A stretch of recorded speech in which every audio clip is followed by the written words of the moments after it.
They called him Moses, but he was Roch Thériault by birth, a magnetic and charismatic character. Some saw him as a prophet or a saint, some believed he would lead them to salvation, to a place he called Eternal Mountain. But for those who followed him, it was anything but eternal. It was closer to hell on earth. Thériault could draw people in with a look, a word, a promise. He preached purity, a new way of life removed from the world's sins. But behind that gentle smile was a true monster, a man who wielded absolute power over his followers, bending them to his will and forcing them to obey in ways that defied belief. When you stepped into the Antioch Kids' world, you lost everything. You lost your freedom, your safety, you maybe even lost your life. This is the story of Roch Thériault, the man who claimed to speak for God, yet brought nothing but terror, suffering, and death. Before becoming a cult leader, Roch Thériault was just a boy in Quebec. He was born in 1947 into a devout Catholic family. In a small town, strict religion was the norm, but for Roch, it seemed to leave a bitter taste in his mouth. He had an unusual intensity, even as a kid, a need to stand out, to be in control. He was bright, but volatile, with a rebellious streak that would grow into something really rather dangerous. Roch didn't stay in school long. He dropped out early, clashing with teachers and anyone else who tried to hold him back. He despised authority and rules. He wanted control over his life, free from the constraints of society, the church, and anything that told him who he had to be. Yet ironically, he was drawn to religion in his own twisted way. He pored over the Bible, fixated on the fire and brimstone, on the tales of prophets and punishments. He was fascinated by the Old Testament, by figures like Moses, who could speak to God and command obedience. As he grew older, Thériault's charm began to blossom. He had a way with words and a powerful charisma that made people sit up and listen. He was captivating, almost hypnotic, and people began to follow him, seeing him as a man with insight and vision. But beneath that charismatic exterior, there was a hunger for control that went far deeper than admiration or faith. By the time he was in his late 20s, Roch was convinced he was destined for something more, something bigger than the average life. But unlike most people, he didn't just daydream about greatness. He made a plan. He would create a following, a loyal group of people who would look up to him, obey him, even worship him. He wasn't interested in just being a part of a community. He wanted to lead one. He wanted power, control, and reverence. And he wasn't afraid to manipulate, deceive, and even harm to get it. This vision of paradise would turn into one of the darkest and most disturbing cults Canada has ever seen. In the late 1970s, Roch Thériault was a man on a mission, but one with significant problems. His personal life was unraveling. He had a failed marriage and mounting debts, but he also had an unshakable belief that he was meant for something more. To most people, he seemed like an eccentric, maybe a dreamer. But for Thériault, this was the beginning of a grand plan, a path he believed was divinely ordained. He spoke with conviction and passion. People listened. He drew in lost followers, people searching for answers, purpose, belonging. His message was simple. The world was corrupt, and only those who joined him could escape the impending doom. Thériault framed himself as a prophet, a leader who could protect his followers from the evils of society. And the more he preached, the more people came. He named his followers the Antioch Kids. In his twisted mind, they were like ants, loyal, hardworking, obedient, and willing to sacrifice for the greater good. The group began small, with a handful of people who followed him around Quebec, but as he spread his message of salvation, of purity, of a divine calling, the group grew. Thériault painted an idyllic picture of the life they would build together, away from the sin and corruption of the outside world. They would be self-sufficient, devoted, and free from the taint of modern life. There was also the question of the impending apocalypse, which obviously God had chosen to whisper into the ear of his right-hand man. Thériault told his followers that the world would be coming to an end in February 1979. It's unclear whether he had an exact date in mind or whether God simply threw out a vague, sometime in February. In 1978, in preparation for the impending doom, Thériault moved his followers to a remote area in Quebec in the sparsely populated Gaspé Peninsula, away from prying eyes, where he could fully control his budding community. It was here, in isolation, that his iron grip on that group tightened even further. Thériault established strict rules and rituals designed to keep his followers loyal and dependent on him. He made himself the ultimate authority, the voice of God in their lives. Any question, any doubt was met with harsh punishment. He wasn't just their leader, he was their everything.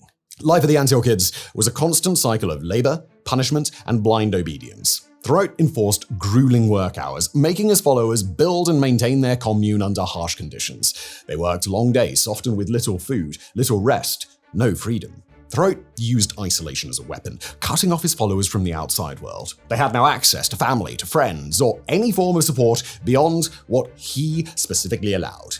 This isolation was not by accident, it was by design. Thériault knew that he could mold their reality by keeping them secluded and controlling every piece of information.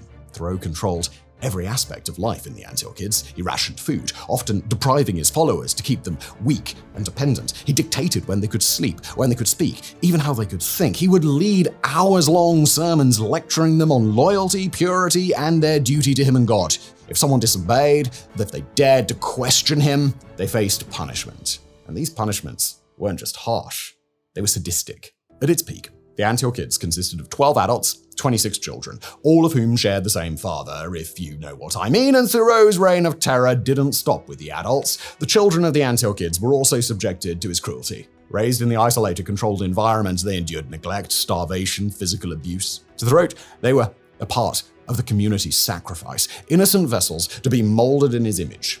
Okay. So at this point, we should probably point out that practically nobody from the Antioch Kids has ever spoken much publicly about what happened during those dark years. Much of the information that we have comes from police reports that were later put together. The further Roch Thériault descended into madness, the darker life became for the Antioch Kids. It was as if each day brought a new, unthinkable punishment. Thériault's obsession with purifying his followers drove him to unimaginable levels of cruelty. The Antioch Kids raised money for living by selling baked goods. Sounds almost idyllic until you discovered that members who did not bring in enough money were severely punished. Thériault would often single out members that he deemed impure or rebellious and subject them to horrifying physical abuse. Beatings, whippings, burnings. He seemed to invent new forms of torture as his paranoia grew. But physical pain, that wasn't enough for him.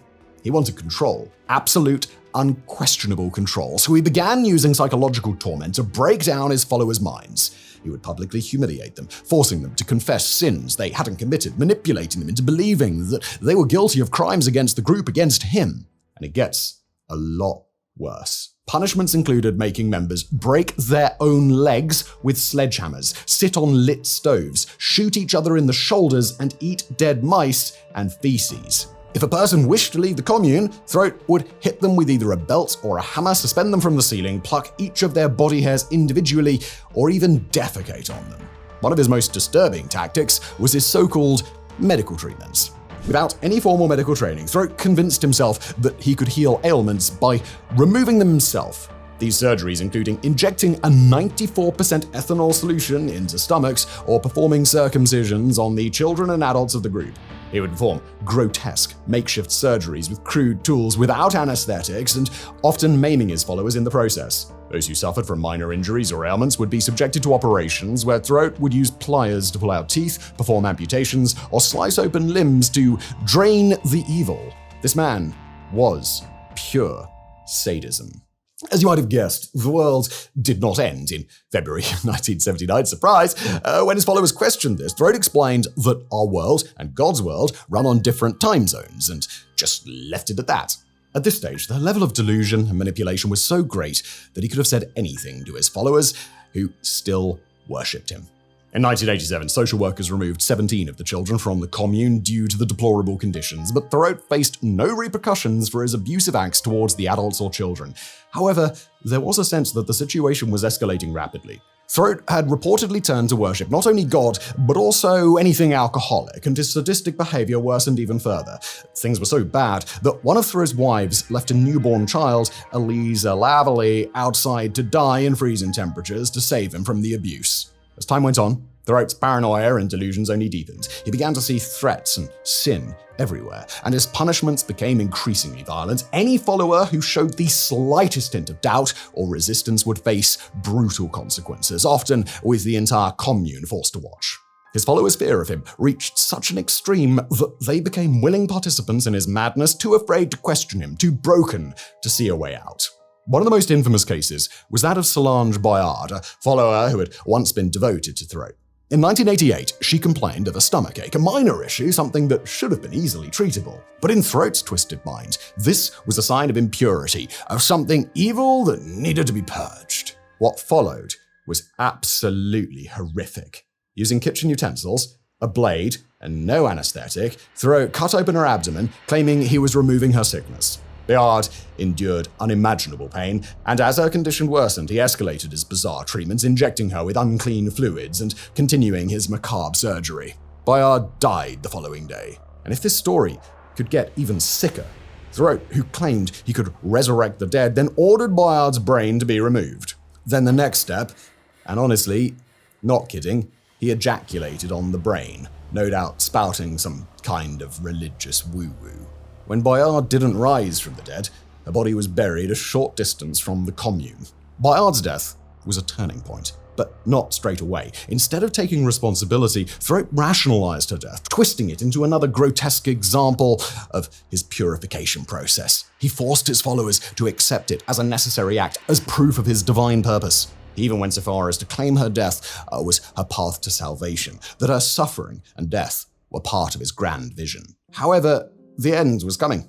The Antioch kids were a community in name only, and were more like prisoners, held in psychological and physical captivity. Members were not allowed to speak to each other or when he was not present, nor to have sex with each other without his permission. Some followers managed to escape, finding the strength to break free and report the atrocities that they'd witnessed. In 1989, Roch Thériault was finally arrested for assault after one of his followers, Gabriel Lavallee, escaped the community for a second time and alerted authorities. A courageous act marked the end of the Antioch kids, effectively dismantling the cult. For years, provincial authorities had harbored suspicions about the group due to their harsh living conditions. However, since the commune was legally registered as a church, officials were restricted from investigating the adults and could only focus on safeguarding the children. Lavallee's testimony shocked even hardened police officers. She had suffered unimaginable abuse, blowtorch burns to her genitals, 8 teeth had been forcibly removed, and a hypodermic needle had broken off in her spine. She attempted to flee, but felt unable to survive outside the cult, eventually returning. Roch saw this as justification to escalate the violence. He severed one of her fingers, nailed her hand to a table with a hunting knife, and used a cleaver to amputate her entire arm. It was this act that put him behind bars. His conviction for assault came with a 12-year prison sentence. Lavallee's testimony opened the floodgates for further investigations, exposing the full extent of the atrocities, including the gruesome murder of Solange Bayard and the death of a child during a failed circumcision. In 1993, Thériault pled guilty to a second-degree murder charge and received a life sentence. With Thériault in jail, most of his followers abandoned him, severing ties with the cult. Yet even in prison, Thériault managed to exert control over a handful of loyal female followers who moved near to the jail to be close to him. If you can believe it, he even managed to father 4 more children during conjugal visits. By 2000, he'd been transferred to Dorchester Penitentiary, a medium-security facility in New Brunswick. Deemed a high risk to reoffend, his 2002 parole application was rejected, and he never applied again. On February the 26th, 2011, Roch Thériault's life came to a violent end at the age of 63. His body was discovered near his cell at Dorchester Penitentiary, and the fatal blow came during an altercation with his cellmate, 60-year-old Matthew Gerard MacDonald, a convicted murderer from Portuport. Moses, or rather, the sadistic, vicious leader of the Antioch kids, one of the most extreme and violent cults in modern history, was dead. If there really is a God, an eternal paradise that follows life, I bet everything that monster got absolutely nowhere near it.